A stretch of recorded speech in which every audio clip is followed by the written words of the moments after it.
Back to my channel. কেমন আছো সবাই? আশা করছি সবাই খুব ভালো আছে এবং আমিও খুব ভালো আছি। থ্যাংক ইউ সো মাচ সবাইকে এত এত এত ভালোবাসা দেওয়ার জন্য। তো আজকে তোমাদের সেই রিকোয়েস্টেড ভিডিও যে আমার লাইফের দুটি ভৌতিক ঘটনা আমি তোমাদের সঙ্গে শেয়ার করব। আমার লাইফের ভৌতিক ঘটনা যেমন নেই, কারণ আমি সেরকমভাবে ফিল করতে পারি না। একটা আমার পুরোপুরি রিয়েল লাইফের সাথে ঘটে যাওয়া, আর দুটোই তাই, দুটোই রিয়েল লাইফের সাথেই ঘটে যাওয়া দুটো ঘটনা, কিন্তু একটা একটু বেশি ভয়ঙ্কর, একটা একটু কম ভয়ঙ্কর। তো সব কিছু তোমাদের মাধ্যমে তুলে ধরার চেষ্টা করবো। আশা করি ভিডিওটা খুব ভালো লাগবে। ভিডিওটা একটু স্কিপ করবে না, তাহলে কিন্তু গল্পের অনেক কিছু ইন্টারেস্টিং পার্ট মিস করে যাবে। আশা করছি ভীষণ ভালো লাগবে। তো চলো ভিডিওটা শুরু করা যাক। তো ফার্স্ট অফ অল আমার যে ঘটনাটা ঘটেছিল সেটা আমার নিজের বাড়িতেই। তোমরা সবাই জানো আমার বাড়ির পাশে একটা স্কুল রয়েছে। স্কুলটির নাম হরিদাসী ভক্তিপ্রাণা প্রাথমিক বিদ্যালয়, যে স্কুলে আমি একসময় নিজেও পড়তাম এবং ভীষণই ভালো স্কুল, আমাদের কাছে খুব প্রিয় আর একটা স্মৃতির মতন। ভীষণ ভীষণ ভীষণ অনেক স্মৃতি জড়িয়ে আছে। কিন্তু এই স্কুলের একটা ভৌতিক ঘটনাটা হচ্ছে, এই স্কুলটা যখন তৈরি হয়েছিল, এই স্কুলের যে আমাদের ওনার মানে এই পাড়াইতেই থাকে, তো তার ওয়াইফ এখানে গলায় দড়ি দিয়ে মারা গিয়েছিল। তো তার যে একটা পুজো টুজো করা হয় সেটা এই স্কুলে করা হয়নি কখনোই। আর তার বডিটা পরে নেওয়া হয়েছিল, কিন্তু স্কুলে সেভাবে কোনো পুজো আর্চা করা হয়নি। তো আমরা এই কথাটা সবাই জানি যে আমাদের প্রাইমারি স্কুল বলো কিংবা হাই স্কুল বলো, প্রতিবারই কোনো না কোনো স্কুলে এরকম ছোট ছোট ঘটনা ঘটতেই থাকে প্রতিদিন। মানে ফাঁকা জায়গা মানে এরকম ছোট ছোট ফিলিংস হতেই পারে। কিন্তু আমাদের লাইফে মানে এই ঘটনাটা অনেকে বিশ্বাস করবে, অনেকে করবে না। তো যারা বিশ্বাস করবে তারা ভিডিওটি দেখো, কারণ একদম সত্যিকারের ঘটনা এটা, আমার লাইফের সাথে ঘটে যাওয়া। তো দেন আমার যে বাবা রাত্রিবেলা এমনি কাজের জন্য বাইরে থাকতো। আমাদের মন্দির আছে জানো, মন্দিরে লাইট টাইট অফ করতে হতো, এইসব কারণের জন্য অনেক সময় বাইরে থাকতো, রাস্তা দিয়ে ঘুরতো। তো ভূত বলো কি আত্মা বলো কি বলবে তোমরা আমি জানি না, তো আমি ভূত হিসেবেই বলছি। তো সেই যে একটা মহিলা ছিল যে গলা ধরে গিয়েছিল, তো মহিলাটা এরকম দেখতো ফিরতো, মানে একটা ভর করে না, সেরকম একটা বিষয় হয়ে গেছিলো। যেহেতু আমাদের বাড়িটা পুরোপুরি বাধা দেওয়া, মানে বাড়ি ভিত পুজো করে, তারপরে অনেকে তান্ত্রিক ফান্ত্রিক থেকে জল টল ছিল, সেইগুলো সব করা আছে। তো এই জন্য বাড়ির ভিতরে সে ঢুকতে পারতো না। তো বাড়ির বাইরে যতক্ষণ থাকতো ততক্ষণ ফলো করতো, নোটিস করতো, মানে সব কিছু করতো। এবার এমন একটা সিচুয়েশন হয়ে গেছিলো, বাড়িতে রাত্রিবেলা বাড়িই ঢুকতো না, বাইরে থাকতো সবসময়। মানে বাড়িতে ঢুকতোই না, সারা রাত্রি 3:30 4টে এরকম অবধি বাইরেই থাকতো বাবা। তো একদিন কারা মা ওরকম আমার জন্য জিজ্ঞাসা করতে গেছিলো যে আমার পড়াশুনো ইন ফিউচারে কি করব না করব। তো তখন জিজ্ঞাসা করাতে উনি বলে যে ওটা এমনভাবেই ওটা বাবার উপর ভর করেছে যে কোনোভাবেই ওটাকে ডিফেন্ড করানো সম্ভব হবে না যদি কিছু না করা হয়। তো এমনই এই কথাটাও বলেছিল 5 বছর এমন একটা সিচুয়েশন আসবে তোমাদের 10 টাকা লরির নিচেও পরে মেরে ফেলতে পারে।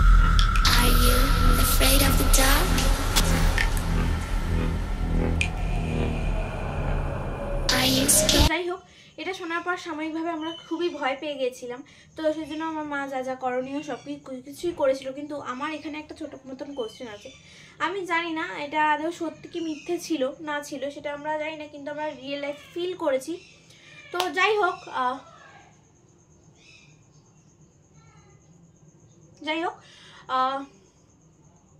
যেটা মেন, তো কিছু টাকা নিয়েছিল আমাদের থেকে, টাকা নিয়ে কিছু জিনিস দিয়েছিল, যেমন আমাদের বলেছিল পরে একদিন যেতে। তারপরে ওখান থেকে বাড়ি আসার পরে এমন অনেক ঘটনা ঘটে যেগুলো ঘটার ছিল না। হঠাৎ করে বাসনপত্র পড়ে যেত, হঠাৎ গ্যাস জ্বলে উঠতো, হঠাৎ জানলা খুলে যেত, হঠাৎ টুংটাং আওয়াজ হতো, হঠাৎ রাত্রিবেলা পায়ের শব্দ শোনা যেত, ছাদে হাঁটার নুপুরের শব্দ শোনা যেত, ভীষণ ভয়ের মধ্যে কাটছিল। তো আমরা গেছিলাম হচ্ছে একটা সোমবার, আর পরের শনিবার আমাদের যেতে বলেছিল, এরকম 1 সপ্তাহ ডিস্টেন্স ছিল। তো 1 সপ্তাহ সব কিছু ফেস করেছি, বাড়ি থেকে বেরোতে পারতাম না ভয়ে, মানে বেরোলেই কেমন একটা অদ্ভুত রকমের ফিলিংস হতো। দেন আমরা টোটালি বেরোনো বন্ধ করে দিয়েছিলাম। শনিবার দিনকাটা আমরা যখন মহেন্দ্রপুর গেলাম, আমরা গিয়েছিলাম প্রায় ভোরবেলা। যা যা কিনতে বলেছিল, অনেক কিছু কিনতে বলেছিল, ডাব আরও কিছু জিনিসপত্র অনেক কিছু কেনার ছিল, তো সব কিছু কিনেছিলাম। কিনে আমরা গেলাম। যাওয়ার পথে কি হয়েছে শোনো। যাওয়ার পথে আমরা যখন গেছি মহেন্দ্রপুর পুরোপুরি ঠিকঠাকভাবে গেছি ভোরবেলার ট্রেনে। তো আমরা চারঘাট জায়গাটার নাম, তো চারঘাটের একটা অটো ধরতে হয়। তো অটো ধরেছি, অটোতে যখন বসলাম, তো রাস্তায় যেতে যেতে হয় না 1 শালিক 2 শালিক, তো মানে তো সেই দিনকার আমাদের কপাল যায় না কেমন ছিল না ছিল, সবসময় 1 শালিকই দেখে গেছি প্রতিবার, যখনই গেছি না কেন। দেন আমরা রাস্তায় কালো বিড়াল আমাদের পথ কেটেছিল। জিনিসগুলো না কখনো কখনো খুব মানে কুসংস্কার লাগলেও কখনো কখনো নিজের লাইফের সাথে ঘটে যাওয়া জিনিসগুলোকে বিশ্বাস করতে বাধ্য হই, নিজের চোখে দেখা জিনিস। তো সেক্ষেত্রে আমরা গেলাম, গিয়ে অটোতে উঠলাম, অটোতে উঠে টাকা পেমেন্ট করলাম। এবার অটোগুলো আমাদের গ্রাম এলাকার অটোগুলো দেখবে এরকম দড়িটা ছাড়লে তারপরে চলতে শুরু করে স্টিয়ারিং। তো দড়িটা দিয়ে ছেড়েছে, একটা বাচ্চার ফার্স্টের সিটে বসেছিল, সে পুরো অটো টেনে দিয়েছে। এবার সবার প্রশ্ন এটাই, সে কি করে বুঝলো কিভাবে ঘোরাতে হবে? তো বাচ্চাটা একদমই ছোট ছিল, মানে 1 বছর কি এরকম 1.5 বছর এরকম হবে, তার হাতে অতটা প্রেশার যে এমনি এমনি ঘুরে গেল। তো এটা ভীষণ আমাদের কাছে ভীষণ ভীষণ ভীষণ একটা মানে চ্যালেঞ্জিং ছিল। আর ওখানে রাস্তাগুলো খাত মতন, মানে সেভাবে যদি লোকটা না ধরতে পারতো তাহলে আমরা হয়তো সেই সময় মরে যেতাম। আমি যখন বলছি আমার গুজবাম হচ্ছে, তো আমি মানে কিভাবে যে বলছি। দেন আমার যেটুকু মনে আছে, আমি তারপরে গিয়ে পৌঁছানোর পর তো অনেক লোক ছিল, অনেক মানুষের অনেক প্রবলেম ছিল ফ্যামিলির দিক থেকেও। তো সবার লাস্ট ছিলাম আমরা ওই দিন রাত্রেবেলা। তারপরে আমাদের সব কাজকর্ম করলো, আর আমাদের কিছু রিচুয়ালস বলে দিয়েছিল, যে কটা মাদুলি দিয়েছিল ফ্যামিলির সবাইকে মাদুলি পরে থাকতে হয়েছিল। অ্যান্ড আমাদের একটা পুতুল দিয়েছিল, একটা পুতুলের মধ্যে 108টা পিন গোজা ছিল, একটা ডাব দিয়েছিল, ডাবের মধ্যে স্বস্তিক চিহ্ন আঁকা ছিল, এবং কিছু ছড়ানোর জন্য কিছু দিয়েছিল আমাদের। তো ওই কাজগুলো করতে হবে রাত্রির 12টার আগে, এবং রাত্রির 12টার সময় পুরো ডট 12টার থেকে যেন দেরি না হয়, মানে পুরো 12টা 11:59 যেতে হবে, 12টার মধ্যে ওটাকে কমপ্লিট করতে হবে। তো এরকম একটা চ্যালেঞ্জিং সিচুয়েশন ছিল। আর চ্যালেঞ্জিং সিচুয়েশন হচ্ছে একদমে ওটাকে করতে হবে, যদি একবারও কেউ নিঃশ্বাস নেয় তাহলে ওইটা কোনোরকম কোনো কাজ করবে না। তো এটা কে করবে? তো আমি আমার ভিডিওর মধ্যে এরকম কোনো উচ্চারণ করিনি কোনো স্মোকিং জিনিসের নাম, তবে আমি বলছি।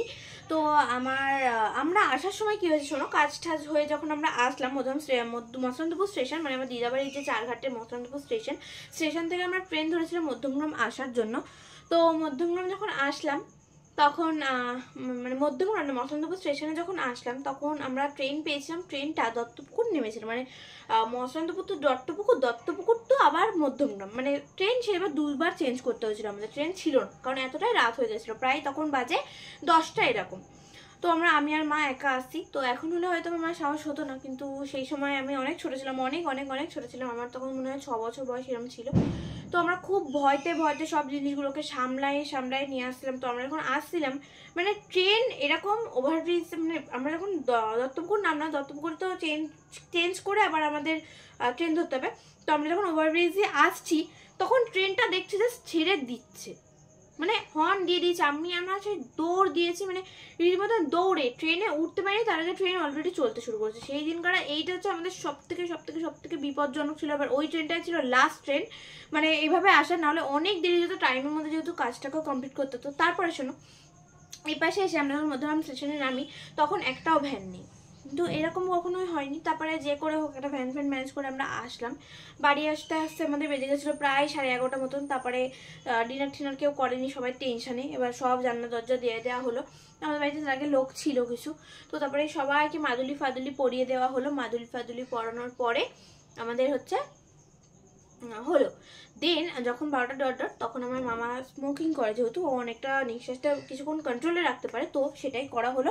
ওকেই স্মোকিংয়ের ওই যে কী বলো ওটাকে, বিড়ি বা সিগারেট এরকম কিছু হবে, ওটাকে ধরিয়ে দেওয়া হলো যাতে ও বেশিক্ষণ নিয়ে রাখতে পারে। তো সবার কাছে মাদুলি ছিল, আগুন নিয়ে গেছিলো আমাদের বাড়ির পিছনে। তো যখন আমরা পিছনে গেলাম তখন মানে ঘরে পুরো তছনছ হয়ে যাচ্ছে, এমন একটা মনে হচ্ছে হাওয়া দিচ্ছে, এদিক ওদিক হচ্ছে, ট্রেন বাড়ি খাচ্ছে, মানে জানলা খুলে যাচ্ছে বন্ধ হচ্ছে, ভীষণ বাজে সিচুয়েশন। এগুলো হয়তো আমার এখন মনে হচ্ছে যে আমি বানিয়ে গল্প বলছি, কিন্তু না, এগুলো আমার লাইফে সত্যিকারের ঘটেছে। দেন আমি বলছি না এত সুন্দর করে বানিয়ে গুছিয়ে কীভাবে বলবো, তোমরাই বলো।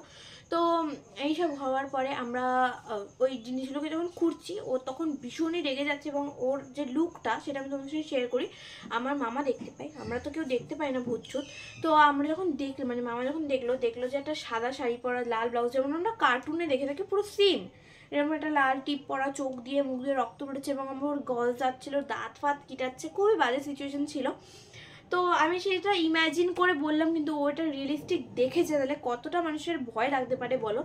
তো ও যখন পুচ্ছিল ওকে বারণ করা হচ্ছিল, ওকে ভীষণ ভীষণ ভীষণভাবে টর্চার করা হচ্ছিলো, মানে আমাকে মানে রীতিমতন ভয় দেখাচ্ছিল। এবং আমার মা তো ভীষণ ভয় পেয়ে গেছিলো। সবাই ওখানে, ও তো একা যায়নি, একা গেলে তো হতো না, তো অনেকেই গেছিলো ওখানে, তো অনেকেই সাথে ছিল করেছিলাম। এবং ও ভীষণ ভয় পেয়ে গেছিলো। আর সেইটা কোথায় হয়েছিল আমি তোমাদের একটু বাদে দেখাচ্ছি জায়গাটা। তো এখন আমার যেতেও ভীষণ ভয় লাগবে, পিছনে যাবো কি করে কে জানে। তো আমি তোমাদের কালকে সকালে হলেও দেখা হয়ে যাবো জায়গাটা যে কোথায় হয়েছিল কোথায় না। তো এই ছিল হচ্ছে গল্প। তারপরে যখন ওই কাজটা হয়ে গেল, তারপরে ওদেরকে ফোন করে বললাম যে হয়ে গেছে, উনি তারপরে যোগটুকু করেছিল, দেন তো কমপ্লিট হলো। এটাই ছিল হচ্ছে গিয়ে কথা। কমপ্লিট হওয়ার পর থেকে আর কখনো কোনো অসুবিধা হয়নি। প্রথম একটু বেরোতে ভয় পেতাম, জানলা দরজা সব কিছু খুলতে পারতাম না, প্রথম একটু ভয় লাগতো। তবে তারপর থেকে আস্তে আস্তে ঠিক হয়ে গেল, তারপর থেকে কোনো সমস্যা হয়নি আর। তো এখন তো ঠিকঠাকই আছে, এখন আর কোনো ভয় লাগে না। তবে এই দিকে আসতে অনেকেই ভয় পায়, তবে আমাদের অভ্যেস হয়ে গেছে, যেহেতু যাতায়াত করি এখান থেকে, সব কিছু অভ্যেস হয়ে গেছে, কোনো সমস্যা তো আর হয় না। এটাই ছিল আজকের গল্প। আজকে দুটো গল্প বললাম না, তাহলে অনেকটা ভিডিওটা বড় হয়ে যেত, তোমাদের দেখতেও সমস্যা হতো। তো এটা স্টোরি ছিল, আমার রিয়েল লাইফের স্টোরি, অনেকে শুনতে চেয়েছিল, তো তাদের জন্য সেটা আমি বলে দিলাম যে এটাই হচ্ছে আমার লাইফের রিয়েল ঘটনা। এটা হচ্ছে সব থেকে আমার মনে হয় এটা সব থেকে ভৌতিক আমার লাইফের মধ্যে এখনো অবধি ঘটে যাওয়া প্রচন্ড ভয়ের একটা জিনিস। তো অনেকে বিশ্বাস করে, অনেকে করে না, তো সেটা তাদের নিজেদের ব্যক্তিগত ব্যাপার। বাট আমি বললাম, তোমাদের কেমন লাগলো গল্পটা জানিও। সবাই খুব ভালো থেকো, সুস্থ থেকো, সাবধানে থেকো। আজকের মতন তাহলে ভিডিওটা এখানেই রাখলাম। আবার দেখা হবে নতুন একটা গল্প নিয়ে, আবার গল্প বলবো, কিন্তু কিছুদিন পর ওই গল্পটা শেয়ার করবো। আজকে ভূত চতুর্দশী দিন আমি এই গল্পটা বললাম তোমাদের, আমার সারা জীবনই মনে থাকবে। তো সবাই খুব ভালো থেকো, সুস্থ থেকো, সাবধান থেকো। আজকে ভিডিওটা এখানেই রাখলাম। সবাইকে টাটা, love you all, thanks for watching, love you, bye by.